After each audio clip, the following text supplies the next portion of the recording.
I tell you, Tylenol is a powerful drug. That actually, Tylenol and I'm going to give you a little unsolicited advice. Frankincense.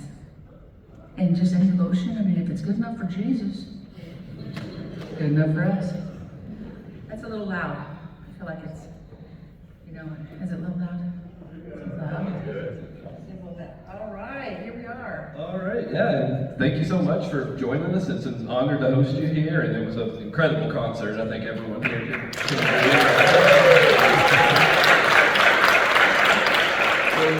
just to start off, Mulholland Drive, it's obviously few movies, especially more recent movies, are really considered true classics in that sense. I think it's probably the most recent movie you routinely see pop up on the list of the best movies of all time, and I think the Club Silencio scene is a huge part of that. And what a lot of people I don't think know is that was actually a song of translation you'd been performing for years before the movie. So you just want to give a quick story of how that song kind of went from your signature kind of song into being really the inspiration for such a pivotal scene in the movie?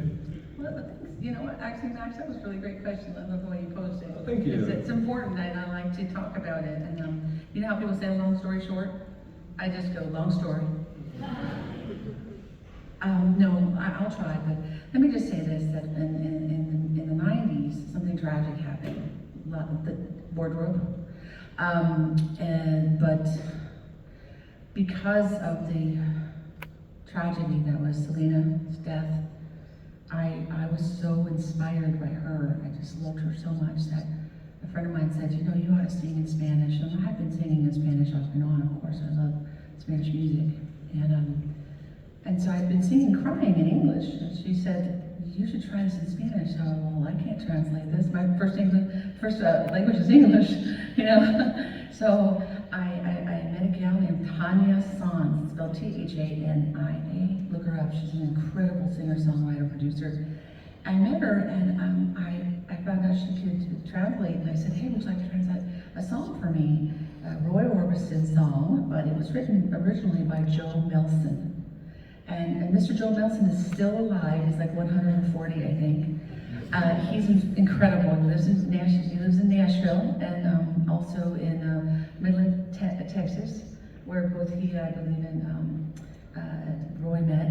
And originally he had this song. He wrote this song, Crying, and he wrote Blue Bayou, and he also wrote Only the Lonely.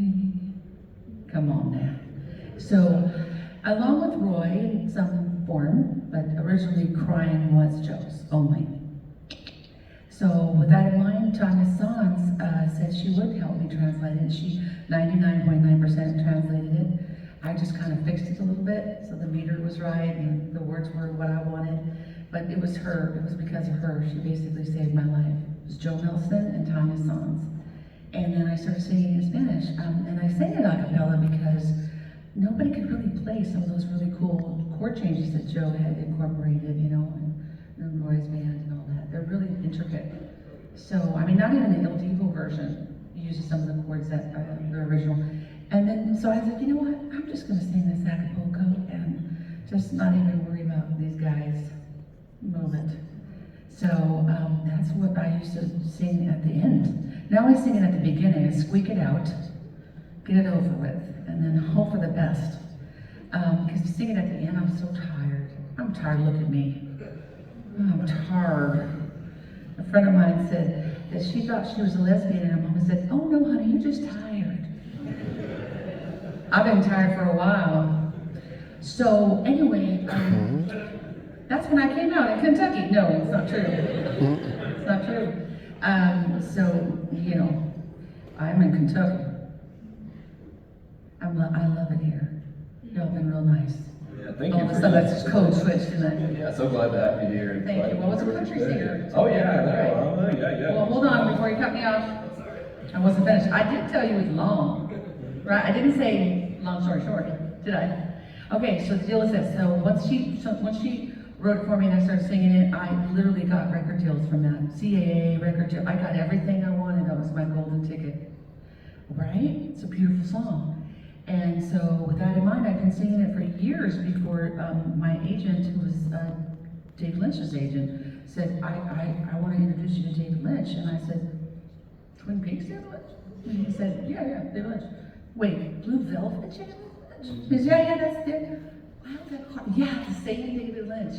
I go, okay, yes. The answer is yes. I find out later that he had begged David to meet me. And David did not have any time, and he didn't want to meet anybody. Even the day that we were supposed to meet, he even tried to get out of the meeting. That would have been a bad situation, because I had 5 minutes basically. And so I went in there, introduced me, and I got up, and he's got like a theater in his house, and I just got up in front of him, and John Neff was at the helm, at the board, big board. It's probably the same board he's done, like Foreigner and all the other things that he's done. I love John Neff. I miss you, man. And so I met him the same day, and I just started singing, Just I Love You, and I was skinny and perky and young, and I looked cute, and I was on time. That's what my agent said, you show up on time, you look cute, and you sing when I tell you to. All right, I'll do it. So I did. And I start singing, and I'm right halfway through it, I'm getting to the big part, getting to the good part,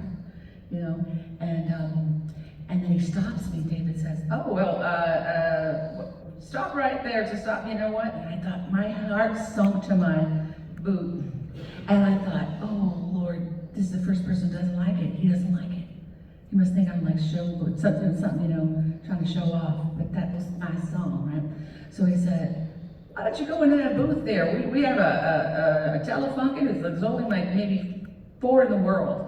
John, fire that up. He didn't say, yeah, fire that up. Let's do that. And I said, okay. So I went into the booth and I sang it all the way through.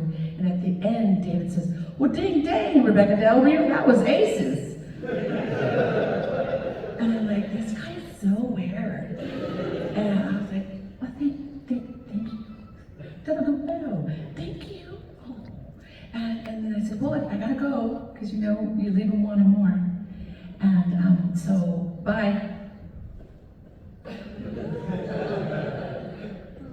I'm just working my comedy act on now. It works?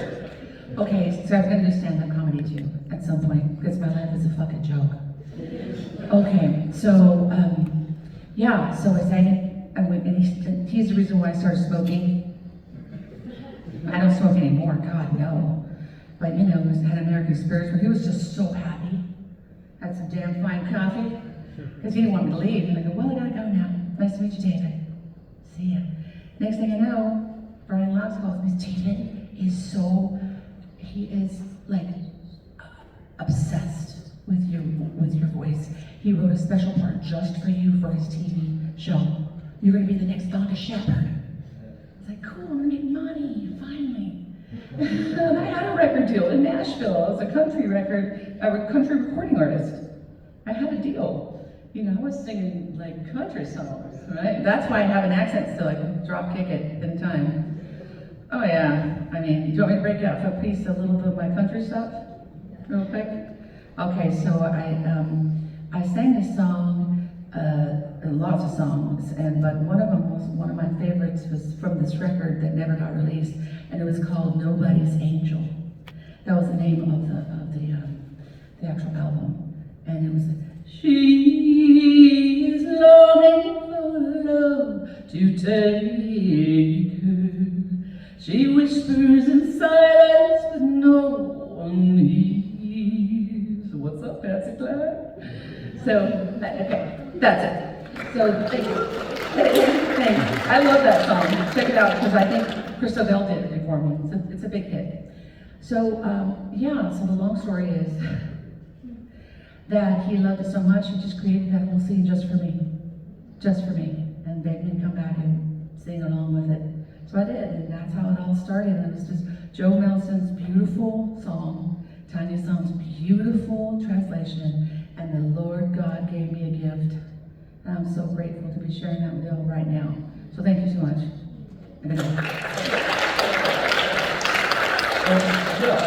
Another song, and very important in the David David Lynch universe, sort of, that kind of a similar story, because it's also a song that had a long life before it was featured in his work, is No Stars from Twin Peaks The Return. So I was just curious about kind of the experience of how Twin Peaks The Return and filming that, and I know that David Lynch, or I've heard that the Bang Bang Bar scenes were all shot in one day, so what was it like kind of being part of that, like almost a Bang Bang Bar music festival for the day, just filming all those scenes there? I know, were you around for the whole shoot for the Bang Bang Bar scenes, or just for your song, or just kind of what was the experience like on the set there? Well, for starters, John Neff and I had said this during my concert, was that John Neff and I and David wrote that song. Oh yeah. Oh yeah. It's an amazing song too, so. Thank you.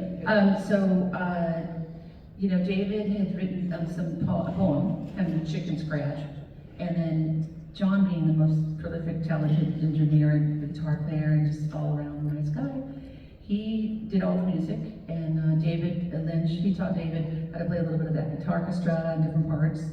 So David loves to be a musician. Have you heard his crazy loud time? Oh, yeah, of course. Come on, David, stick to what you do. You do best, you do that the best. Look who's talking, I'm trying to do a comedy act. So then, so they call me, Brian says, hey, you know what? My freaking agent, this is what he says. You know what I mean? Like Brian Louse, like once you come, he said, wait, David Lynch, once you come over to his house, you know what I mean? That's how he's total surfer. You know what I mean? Like, yeah, you come over. I said, okay, he wrote a song and wants you to help him write in Spanish. I said, okay, I'll do it. So I come in, by this point, I know David, right? I'm like, how you doing, man? Sure, I'll take a cigarette, some coffee, let's go. What you got for me? So he shows me the poem, and then John plays me the track, and I'm like, oh, this is beautiful. I had just been listening to Morrissey. I don't know about you, but I'm an emo, could you tell? I'm like singing really sad, I'm a torch singer. So anyway, I had just been listening to like a week's long worth of, Mama, why did you do it? And like, oh yeah, I love Morrissey too. I have forgiven Jesus. Oh yeah. Oh, I'm gonna do that in Spanish, y'all. Oh, that'd be beautiful, yeah. I'm gonna do a Morrissey song. I was listening to the one that says, the one that goes, it's gonna happen someday. Oh, I know it's gonna happen. I love that song. Yeah, that's amazing. Forget it. I'm gonna kill those songs. So anyway, so I just been listening to it. So I had that in mind, and he said, hey, can you write some Spanish lyrics and make this a song and make up the melody? Well, sure, I could do that. Give me a CD of it, and I'll take it home and I'll write different versions. I'll bring it back, and you tell me which one you like. He said, no, you do that right here. You know what's gonna let me take home that track? Because you do it right here. I go, what? And then Brian Lobbs over there, well, you never disappointed me before, you know what I mean? I was like, dude, okay, fine, give me another cigarette. So I go to the kitchen, and I just start thinking about it, and then I just said, this is how it's gonna go, because in Nashville, this is the writing skills that I started to hone as the Nashville artist, was like a verse, chorus, bridge, chorus, out. That's it. Sometimes you throw in a B section in there, something fancy, add a bunch of words, you got a song. And so I said, okay, I'm gonna make this the verse, I'm gonna make this, and I'm gonna repeat it like Morrissey does. Because you know how he repeats things. He has a word that's like, and I won't be saying that again, no, I won't be saying that again. And I forgive you, right? Oh yeah. And I just still think that Jesus said, you hate me? Jesus, hold on. So then y'all, I'm gonna spill the tea. So then, right?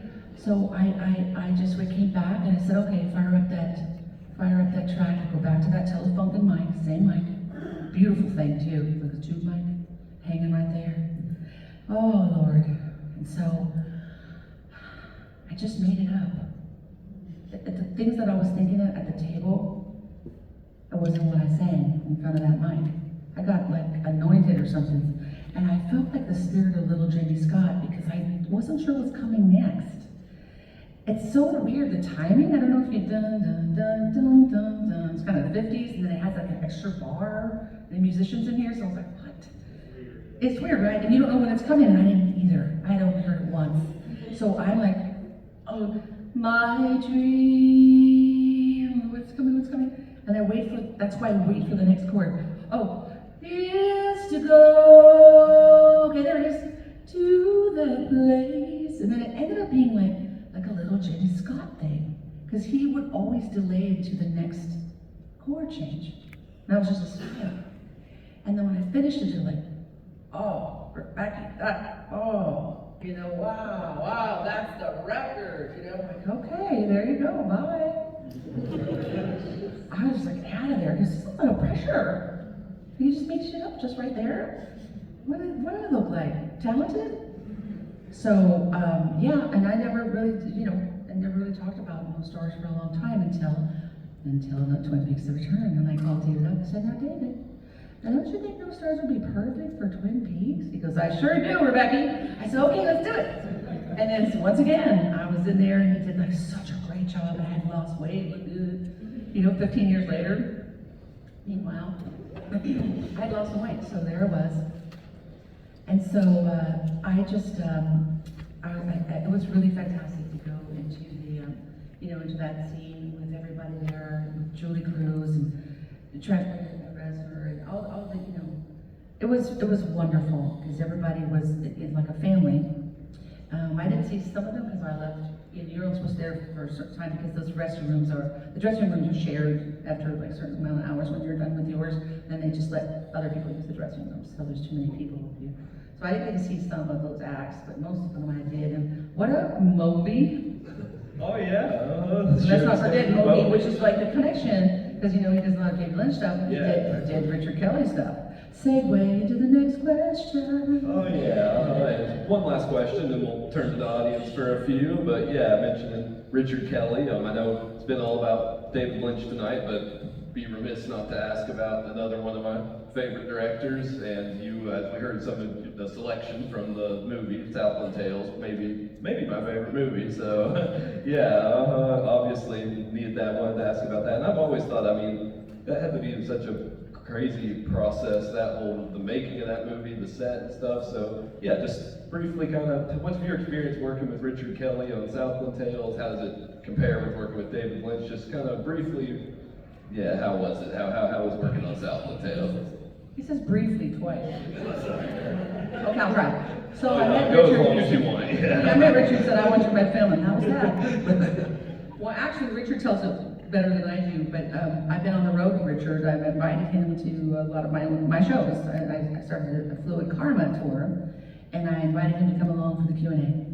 And people have just been so wonderful, and he's loved it, and he's told this story, I'll try to remember what he said.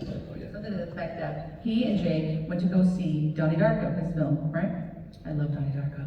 Now that's probably one of my favorites. Oh yeah, that's up there too. I just love and Blue all his Velvet. work. Those are my two favorites. And then so he said that while he went to go see it, Mulholland Drive was playing at the same time. So they saw Mulholland Drive first. And when he saw me, he says, like, this is the girl. I want this girl, and whatever film I make next, I'm gonna get this girl. And so later, when he was making Southland Tales, he calls me up, and my son was in hospital. We had just found out he had stage 4 sarcoma. And I couldn't, there was no way I was gonna never leave anybody in a hospital. Anybody you love, ever. So I was never gonna leave him. And so I said, I can't do it. And I remember my son said, Mama, that's the director of Donnie Darko. We love Donnie Darko. I go, I know, but I'm not leaving him. Mom, you could leave me for, no, not doing it. And so Richard waited for me. He did every single scene, all of it, until I was ready to get out of the hospital with my son. It was like 2 days, my son was fine. He was out of the hospital, fine enough where he had care at home. And I was on that set. And I did that scene. And Richard Kelly is a mensch. And both directors are fantastic to work with, but Richard Kelly is the nicest, kindest, most wonderful, generous person I have ever known. And we've traveled the world together now. And we're really good friends, and maybe one day we'll bring this show to you all. Oh yeah, we would love to. But So, I love Richard Kelly a lot. All right, and with that, I'll take some questions from the audience. Anybody have one for us? Briefly. Yeah, briefly. Don't get crazy. Well, actually, just real quick, because I'm getting tired, and I want to go I have to sign some autographs. So I do need to make it quick, like just a couple of questions, Okay, if that's cool. okay. I'm just tired, look at me. All right, so cool, yeah, and orange hoodie right there. More of a comment. I love your David Lynch impression. Mine's not, you know what, John's was great. Mine's is awful. Kind of a personal note, when you came out, there's one of the producers of The Simpsons, Linda Ronstadt's in one of their episodes. Don't tell me. But he went and recorded her. And Wait, he no, said, yeah. Standing 4 feet away from her and hearing her sing was one of the most beautiful sounds I've ever heard. When you came out and you started singing, I understood that. Oh, thank you. And I just wanted you to know. What is your name? Pardon? What is your name? I'm Ben. I'm sorry? Ben? Ben. It's a nice room, it does echo in here, right? Hey Ben, I have to tell you something. The reason why I said don't tell me, because I thought you were going to tell me about that episode. I know about that episode. Oh, yeah. Oh, I love it. And as a matter of fact, when we do Q&A, that's Richard's favorite thing to talk about. And then we both sing it together. Oh, the senior plow? Uh-huh. He is not going to, I have to, Ben, right? Yeah. I have to just record this for you. Do you mind if I do that? No, that's fine. Just say that just a little bit more, because he's not going to believe it. I kept telling him, I said, Richard, stop talking about that Linda Ronstadt. It's like, it's a waste of time. Come on, just talk, give him the nuggets. So, what I said, I'll say this. Real quick. Wow, this is incredible. So, one of the producers of The Simpsons recorded Linda Ronstadt, and he said he stood 4 feet away from her and heard her sing the Mr. Plow song. And he said it was the most beautiful thing he'd ever heard. So, when Rebekah took the stage, I told her that in that moment, she started singing, I understood that comment. Richard, even when you're not here, this shit is going on. Jesus Christ, Richard Kelly. Thank you for that question. To give this man an applause.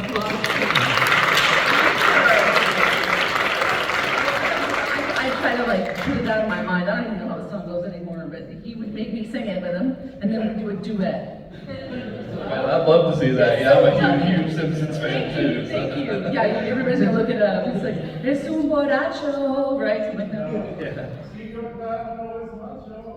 Señor Pablo es macho, solo es un borracho, right? Actually, Linda Ronstadt was my voice teacher via vinyl. So she was singing like, well, of course, the Canciones de mi Padre, but when I was really young, one of my first records, other than Oingo Boingo, one of my first records was, the Hasted Down the Wind. Oh. And, and she would sing like, God, what a voice. So I would pretend to be her.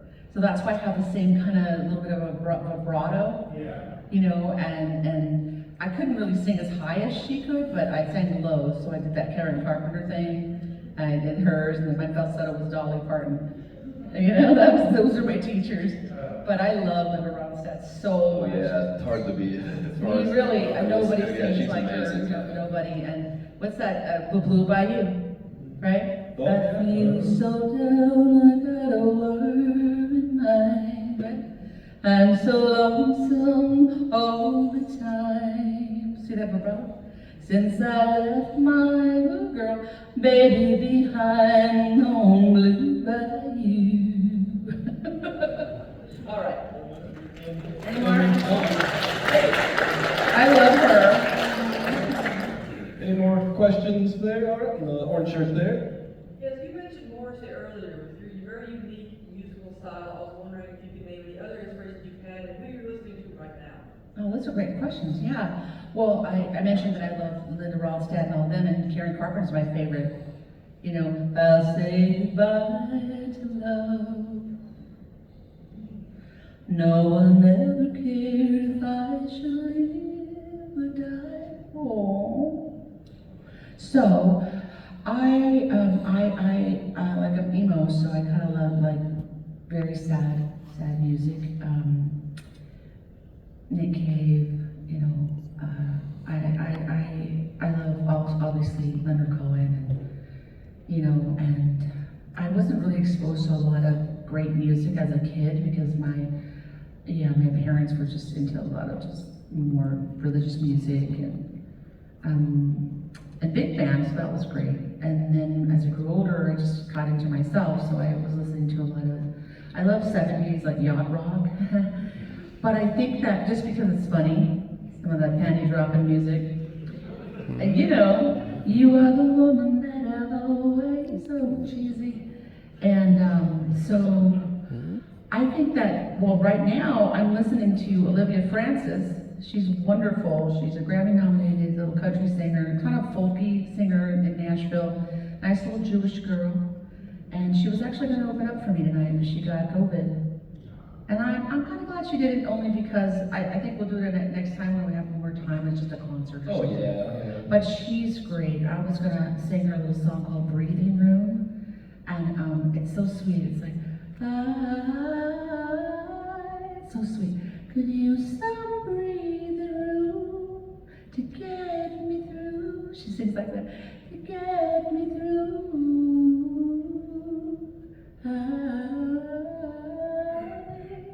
Could you stop breathing room to get me through? So sweet.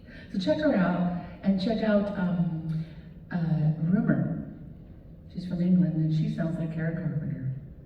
And Nicole Atkins, she's a badass and one of my dearest friends. She's a great singer, opening up for Stevie Nicks now. So that's what I'm listening to now. And I hope you choose look those girls up because they're really great artists. Oh, yeah.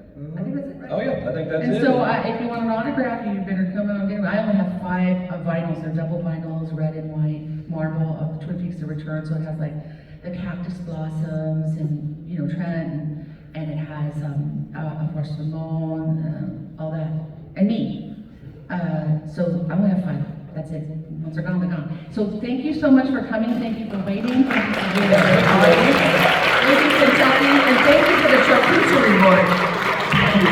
Fable. Fable, I don't know if anybody's here, but Provided an they make the amazing best charcuterie. board, so thank you. Thank you.